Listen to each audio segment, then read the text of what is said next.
Queridos ciudadanos de Israel, ciertamente, me gustaría decir unas palabras, en mi nombre, en nombre de mi esposa y estoy seguro que en nombre de todos ustedes. Nuestras más sinceras condolencias a la familia del sargento mayor Ronald Nasser. Que sea recordado con bendición. Cayó hoy en batalla en la franja de Gaza. Todo Israel está de luto, junto a la querida familia, todo Israel los saluda por su valentía. Envío mis mejores deseos de una completa y rápida recuperación a los combatientes que resultaron heridos en esa batalla. Fortalezco las manos de los combatientes y comandantes. He dado instrucciones a las FDI para que hablen con firmeza y aumenten aún más la presión sobre Hamás. Deseo una pronta recuperación a los combatientes que resultaron heridos en esa batalla. Nos llena de orgullo el esfuerzo de los valientes guerreros, comandantes que no tienen más remedio que responder con fuerza y aumentar aún más la presión sobre Hamás. Estamos en una guerra de sobrevivencia, una guerra en 7 frentes. Esta guerra tiene precios muy altos, porque cada pérdida de este tipo es un mundo completo. Pero como pueblo que desea la vida, no tenemos más opción que seguir luchando por nuestra existencia hasta la victoria. Ciudadanos de Israel, como su primer ministro les digo, no me rendiré. No sobornaré a los asesinos que cometieron el acto más horrendo al pueblo judío desde el Holocausto. Un soborno de ese tipo pondrá en peligro la seguridad del Estado y le pondrá en peligro a usted. Estamos en una fase crucial del objetivo. Y en esta etapa se requiere paciencia y determinación para ganar. Si aceptamos ahora las posiciones de Hamás, todos los grandes logros que hemos alcanzado gracias a nuestros combatientes, gracias a nuestros caídos, gracias a nuestros héroes heridos, todos estos logros simplemente se irán por el desagüe. Desde el comienzo de la guerra, hemos escuchado llamados para que termine, para que se ponga fin a la guerra en Siria, y estos llamados se han intensificado recientemente. Si hubiera atendido a esos llamados no habríamos entrado en Rafah. No habríamos tomado el eje de Filadelfia. No habríamos llevado a cabo la operación Viper. No habríamos eliminado a Sinwar, Ismail Haniyeh y Nasrallah. No habríamos creado las condiciones para la caída del régimen de Assad y el duro golpe al eje iraní. No habríamos cambiado la cara del Medio Oriente. Simplemente estaríamos viviendo bajo peligro existencial. Así que también quisiera decirles algunas palabras sobre Irán. Estoy comprometido a evitar que Irán obtenga armas nucleares. No me voy a rendir con esto. No estoy calmado sobre esto y no vamos a retroceder ni un milímetro.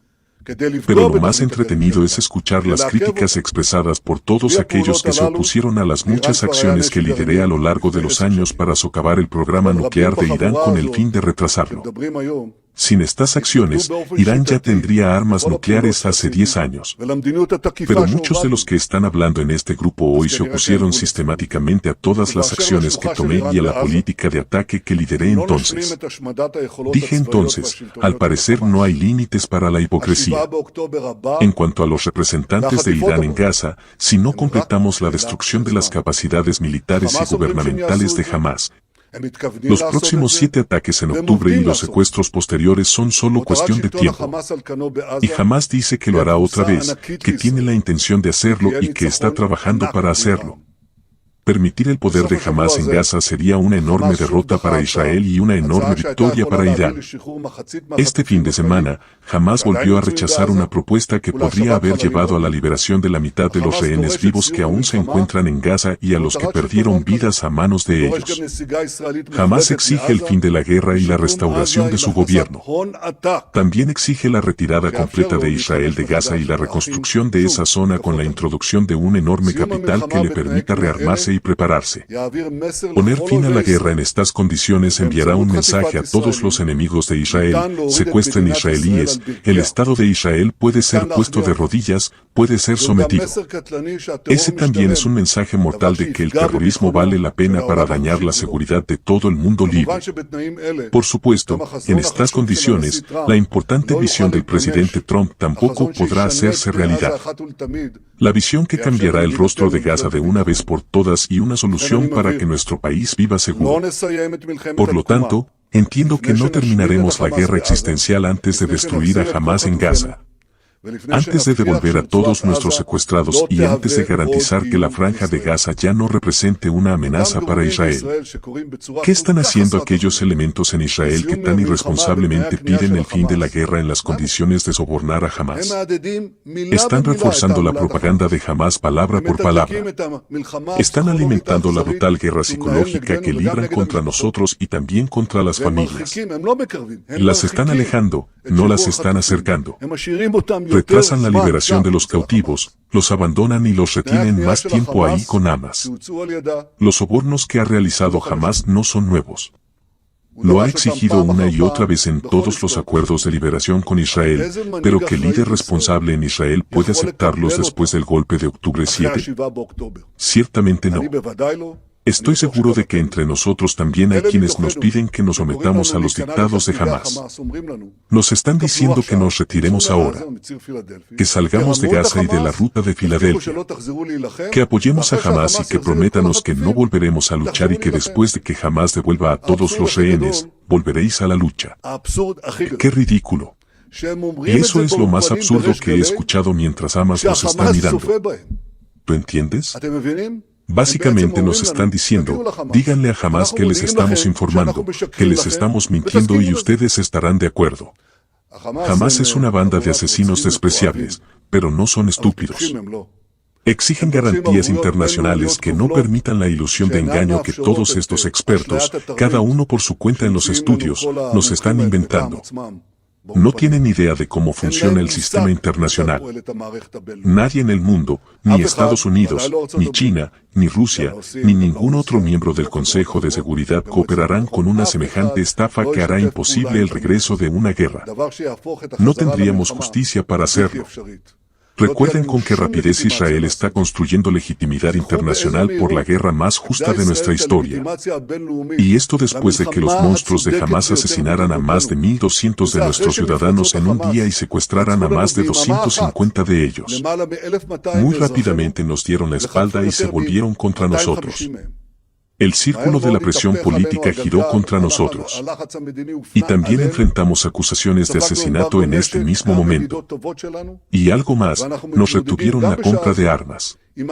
También sufrimos por nuestra buena amistad con Bar GV Sac, y también estamos lidiando actualmente con acusaciones de genocidio en el ámbito internacional, por lo que me gustaría transmitir que no hay ningún compromiso.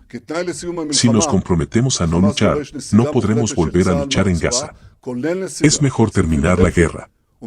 Hamás exige la retirada completa de las fuerzas de defensa de Israel de la Franja, incluida la retirada de la ruta de Filadelfia y de la zona de seguridad que protege a los residentes de Israel del terrorismo de Hamás. Y quiero preguntarles, ¿nuestros combatientes lucharon por nosotros? ¿Nuestros héroes cayeron y resultaron heridos allí? En el Líbano y Siria, establecimos franjas de seguridad para proteger a los residentes del norte. Una retirada de la zona de seguridad de la Franja de Gaza significaría que en poco tiempo, Hamás restaurará su hipocresía terrorista y podrá llevar a cabo secuestros masivos en otra masacre de ciudadanos israelíes. Es mi deber como primer ministro evitar esto y, de hecho, lo estoy evitando. Creo que nuestros secuestrados pueden ser devueltos sin que tengan que rendirse a las posiciones de Hamás. Así es como he actuado hasta ahora. Ya sabe, en una de las discusiones iniciales del gabinete sobre la guerra, quizás la primera, la persona de mayor rango en el establecimiento de defensa dijo que tendríamos que prepararnos para el hecho de que tal vez no pudiéramos devolver ni a un solo secuestrado. Yo pensé lo contrario. Creí que la combinación de presión militar y presión política seguramente conduciría a la liberación de los rehenes. Muchos no os creyeron, pero hasta el momento hemos devuelto a 196 secuestrados, y 147 de ellos están con vida. En Gaza, 24 secuestrados siguen vivos y 3 de ellos muertos, otros siguen detenidos. La misión aún no ha terminado y tengo la intención de completarla sin entrar desde el estallido de la guerra, incluidos estos últimos días. Conocí y nos reunimos y hablamos con muchas de las familias de los secuestrados. Seguiremos reuniéndonos con todos ellos, tal como lo hemos hecho desde el comienzo de la guerra. Conozco a la gente. Comprendo el duro sufrimiento de las queridas familias de los padres y madres, de los hermanos, hermanas y esposas. Siento su inmenso dolor. En el vasto silencio escucho sus gritos sinceros que me desgarra el corazón. Aumentaremos la presión sobre Hamás hasta que logremos todos los objetivos de la guerra. Y reitero que no renunciaremos a ningún rehén vivo ni muerto. Estamos decididos a traer a todos a casa. Ciudadanos de Israel, estamos en medio de una guerra de múltiples frentes, una guerra como ninguna otra. Gracias al heroísmo de nuestros valientes combatientes, gracias al tremendo espíritu de nuestro pueblo. Gracias a la política agresiva que ha implementado el gobierno bajo mi liderazgo, hemos alcanzado grandes logros, pero las misiones aún no están completas y estamos decididos a completarlas. Con el final del Día de la Libertad y la transición al feriado señalado, al comienzo de los días de conmemoración e independencia que unen a nuestro pueblo. Digo que aún tenemos por delante grandes desafíos. Y los venceremos porque lo haremos juntos. Lo haremos con determinación, con fuerza, con fe y con ese gran espíritu que es tan asombroso en nuestros días. Juntos nos mantendremos unidos, lucharemos y con la ayuda de Dios, juntos venceremos. Se dice que Israel está considerando un golpe limitado a los sitios nucleares de Irán, a pesar de que Trump desestimó el plan. Jerusalén, Israel. Los funcionarios israelíes dijeron que estaban considerando un asalto limitado a las instalaciones nucleares que requerían menos apoyo de Estados Unidos. El informe llega mientras funcionarios estadounidenses e iraníes se reúnen en Roma para la segunda ronda de conversaciones. Israel no ha descartado un golpe a las instalaciones nucleares de Irán en los próximos meses, a pesar de que el presidente estadounidense Donald Trump le dijo al primer ministro Benjamin Netanyahu que Estados Unidos por ahora no estaba dispuesto a apoyar tal medida, según un funcionario israelí y otras personas familiarizadas con el asunto.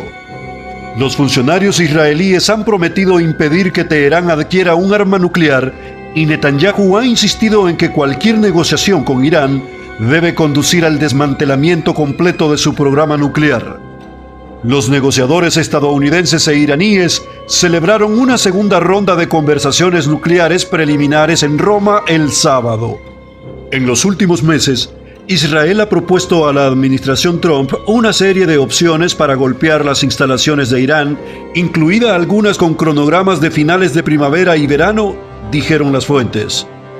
Los planes incluyen una combinación de golpes aéreos y operaciones de comando que varían en gravedad y podrían retrasar la capacidad de Teherán para convertir su programa nuclear en un arma en solo meses, un año o más, dijeron las fuentes. Por otra parte, en su primer acto público como embajador, Huckabee visita el Muro de las Lamentaciones, reza por Israel y la liberación de los rehenes. El último fin de semana de la Pascua judía en Israel, que también era Viernes Santo para los cristianos, el embajador de Estados Unidos en Israel, Mike Huckabee, viajó al Muro de las Lamentaciones para colocar una nota del presidente Donald Trump en él. Apenas unas semanas después de que el Senado estadounidense lo confirmara como embajador, llegó a Israel y la visita al muro fue su primera aparición pública desde que juró el cargo. El exgobernador de Arkansas estuvo acompañado por el rabino Samuel Rabinowitz del Muro de las Lamentaciones. Rabinowitz afirmó que el presidente le entregó personalmente el mensaje de que Trump ora por la liberación inmediata de todos los rehenes. Huckabee declaró: "Mi primer acto como embajador fue llevar su oración por la paz de Jerusalén al muro y orar para que, de hecho, hubiera paz en la tierra. También vengo con una oración para que todos los rehenes regresen a casa ahora y los traigamos a casa. Esa es también la oración del presidente".